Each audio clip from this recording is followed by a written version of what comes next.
There's a new stud in town. What'd you hear about him? Well, they said that he's big and strong and good looking. Gotta get your act together. Harder, stronger. Hairy, sweaty, macho. Real physical strength. He'll never stop.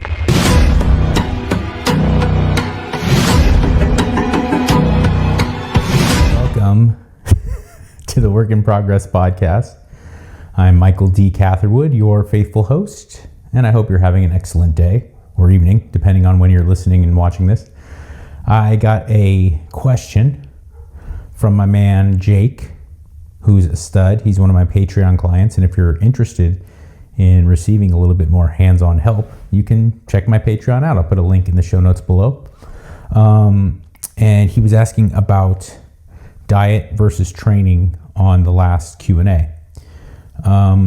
I said, and this is subjective, I led in with this is subjective, there's no real way of measuring this, but I would say that it's as far as 50-50 diet training, you know, if you're to balance it to give out how much of it's training, how much of it's diet, I think it's 90-10 diet training. I think diet is 90% of what makes your progress. Now, I'm specifically speaking aesthetically, not talking about performance, but when it comes to how you look when you take your shirt off, guys, how you look when you put your bathing suit on, ladies, how you look when you get naked for your partner, I would go as far to say 90% diet. And people who really know what they're talking about that will disagree with me, they may say, oh, and it's more like 75. No one's like, oh, it's majority training. That zero people will say that. Okay, I'm talking about aesthetics. When it comes to how your body looks, no one's going to put the majority of emphasis on training. Now, that's not to say, look, that you shouldn't train and you shouldn't train hard. Obviously, when it comes to resistance training especially, that's going to make a huge impact on how your body looks. If you're getting stronger in key lifts, it's going to shape your body in a positive way. If you're not, there's potential that any weight that will hang around will hang in places that you don't want it to hang. There's no real way to spot reduce body fat. If you say, oh, I've been losing a lot of weight in my face, but you know, I have the saggy back of my arms. A lot of older women have a problem with like the tricep area, and a lot of guys, you know, talk about their spare tire, but we all know what I'm talking about. There's those problem areas. That is largely your fat distribution that comes genetically, and then also on top of that, there's different types of adipose tissue or fat tissue, and some is harder to get to, some is harder to lose.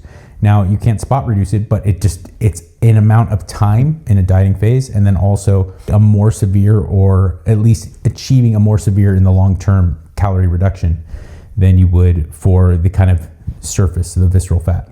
The different types of fat, really the main thing is that they have different types of receptors. There's different cellular receptors, and it makes it more difficult to kind of tap into those cells. That's kind of the scientific way. The beta receptors, I believe, is the specific type, but that's the truth. You know, when you're sending messaging throughout your body, different stress, different kind of applications and chemical reactions that happen within the body, there's different receptors and messaging that's able to get to certain levels of fat, certain types of fat, right? And it makes it harder to lose that. And that all comes from diet. Now, again, when we're talking about having a really beautiful body, of course, you have to resistance train. You have to resistance train. Don't let anybody tell you differently. Unless you're a genetic freak. You know, Ronnie Coleman has talked openly about how people used to ask him what bodybuilding division he was competing in when he was doing security, because he was a police officer.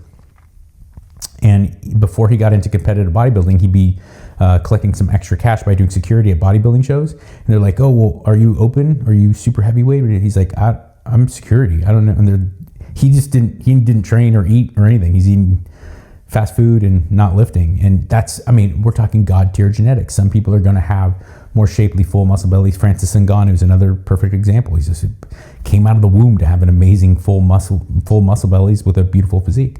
But that's not most of us. And, you know, diet's going to be largely what's most important when it comes to dictating how your body looks.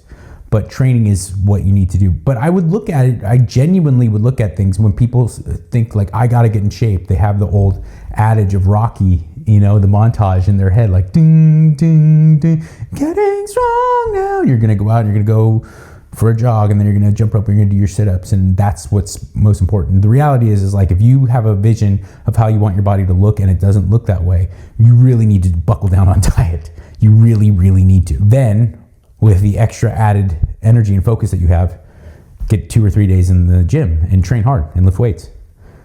That's how you have to prioritize things and put it on the ladder. One of the things that I think has been so problematic, and it's certainly taken away from my quality of life, and I would venture a guess that it's taken away from yours, is that social media in particular, of any facet of the internet, I think social media in particular has made it so the people who are most certain are usually the biggest dumbasses. That certainty almost inextricably carries with it a lack of knowledge. I'm not speaking from an ivory tower as if I am someone who has so much wisdom or is so intelligent. But I try to steer away from any level of certainty because I don't think it's representative of actually knowing what you're talking about. And that most of the wisest people, most of the smartest people that I am lucky enough to be around almost have a complete lack of absolute certainties because they're so overwhelmingly filled with curiosity and open-mindedness. And so when I talk about these ideas, specifically when it comes to health and fitness, because there's no other things that I think I would feel comfortable getting on a microphone or getting in front of a camera and then telling you how it is. But I know what I'm talking about with health and fitness and nutrition, certainly. And these are my feelings. These are my thoughts on diet versus training and its level of importance when you're giving it a ratio. But these do not come with certainty. One thing that would come with certainty, if I were to feel very comfortable saying something with certainty, is that when it comes to changing the way your body looks, assuming the way that you want to change your body because you don't like it currently is that you want to lose weight, which is most people.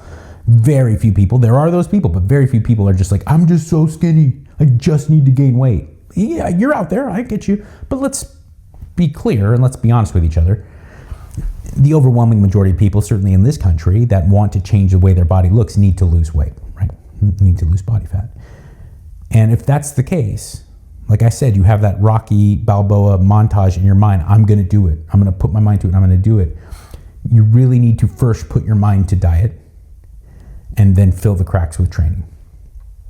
That I can say that with a pretty high level of certainty, because if we're going to go, let me give you just my bro science backup of that. I know people, you know people who train like pussies, train like absolute shit. And they watch what they eat, and they're very, very disciplined and responsible with the food that they put in their mouth and the amount of it. And they look great. I also know a ton, way more people who train like animals, but eat and drink like animals. And they look like shit. Barring the genetic God tier freaks, which most of us don't know. I don't know Ronnie Coleman. I've met the man. I don't know CBum. I've met the guy, but you get my point. Like, there are those people out there that if they lift a weight casually hard a couple times a week, they're gonna look insane just because their genetics are made. I mean, I can't imagine what would happen if Francis Ngannou decided 15 years ago that he was gonna get into bodybuilding. I mean, but let's be clear. The majority of people fall into this category. Like I was mentioning, I'm one of those people. I could train like crazy. I did train like crazy and was taking PEDs, tons of them, and I never made any noticeable difference in my body. I got bigger, but I never had any like, oh, damn, look at you, son, ever. And I trained like crazy, was so disciplined, and I was geared up, and I never had any real noticeable difference in my physique, any positive difference, until I started taking care of my diet. A friend of mine, Alessandro Comadina, who's an actual IFBB pro. He's a beautiful man. Alessandro, love you.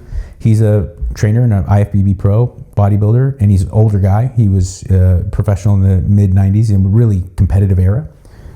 And he took me aside and he broke it down and got real serious. So I started weighing my food. I started understanding how much and digestion rates of different protein and simple carbs versus complex carbs, and like started getting geeky about it. And then lo and behold, 6 months later, people are like, whoa, you know? So it's just something I wanted to touch on.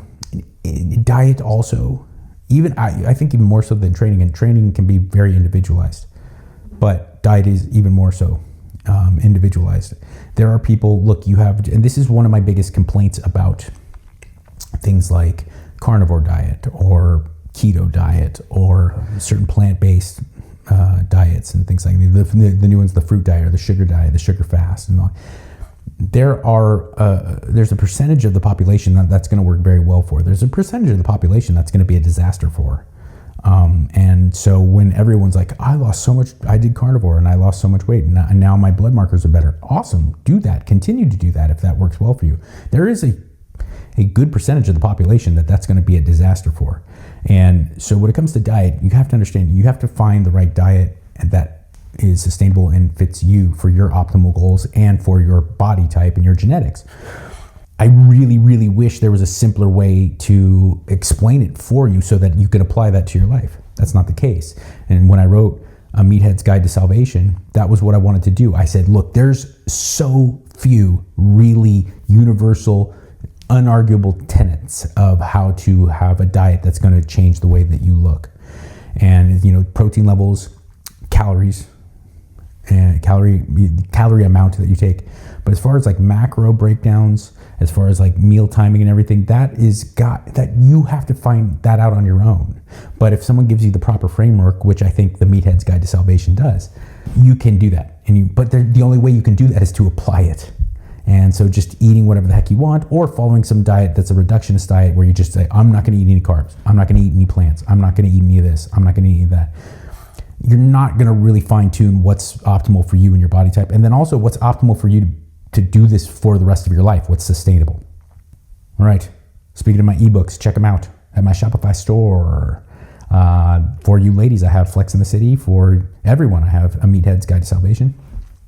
All the links are in the show notes below. And in this crazy mixed up world that makes you think that nobody cares, remember, I do. Be good.